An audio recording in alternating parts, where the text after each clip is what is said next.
Hi, இன்னைக்கு ஒரு sweet recipe பார்க்கலாமா? இந்த சமோசா சீட்டை வச்சு இப்படி ஒரு ஸ்வீட்டு செஞ்சு ட்ரை பண்ணி பாருங்க. இந்த தீபாவளிக்கு இது சூப்பரான ஸ்வீட்டு. உடனே சட்டு நம்ம செஞ்சிடலாம். இந்த மாதிரி சமோசா சீட்டு வந்து உங்களுக்கு எல்லா டிபார்ட்மெண்ட் ஸ்டோர்லுமே இப்போ கிடைக்குது. இந்த சமோசா சீட் கிடைச்சிச்சுன்னா நல்லா இந்த மாதிரி நம்ம சின்ன வயசில் விசிறிக்கெலாம் வந்து பேப்பரை மடக்கும்ல, அந்த மாதிரி அழகாக மடக்கிட்டு இந்த மாதிரி டூத் பிக் இருந்துச்சுன்னா குத்தி இப்படி வச்சுட்டிங்கன்னா சூப்பராக பூ மாதிரி அழகாக வந்துடும், விசிறி மாதிரி. சூடான எண்ணெயில் இந்த சமோசா சீட்லாம் வச்சுருக்கோம்ல நம்ம செஞ்சு இதை அப்படியே வந்து நம்ம ஃப்ரை பண்ணி எடுத்துக்க வேண்டியது தான். நம்ம எடுக்கும் போது ஈஸியாக அந்த டூத் பிக்கு உங்களுக்கு வந்துடும். இதுக்கு சுகர் சிரப் ரெடி பண்ணிக்கோங்க. 1 கப் சர்க்கரைக்கு 1 கப் தண்ணி ஊற்றி கம்பி பதம் வந்ததுக்கப்புறம் இறக்கிடுங்க.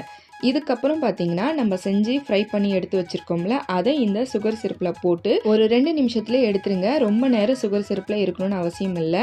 அதுக்கப்புறம் நான் சாக்லேட்டை வந்து மெல்ட் பண்ணி எடுத்து வச்சுருக்கேன். அந்த சாக்லேட்டில் வந்து டிக் பண்ணிவிட்டு அதுக்கப்புறமா மேலே வந்து நட்ஸை வந்து நான் தூள் பண்ணி வச்சுருக்கேன். அதில் டிக் பண்ணி எடுத்திங்கன்னா மேலே வந்து அந்த கோட்டிங் கொடுக்கும்போது பார்க்கவே அழகாக இருக்கும், சாப்பிட்றதுக்குமே சூப்பராக இருக்கும். சிம்பிளான ரெசிபி தான், உடனே சட்டுன்னு செஞ்சுலாம். ட்ரை பண்ணி பாருங்கள். இந்த தீபாவளிக்கு இது ஒரு புதுசான ஸ்வீட் ரெசிபி. ஸோ மறக்காமல் நீங்கள் ட்ரை பண்ணி பார்த்துட்டு நல்லா இருந்தால் மறக்காமல் கமெண்ட் பண்ணுங்கள். அது வரைக்கும் பாய்.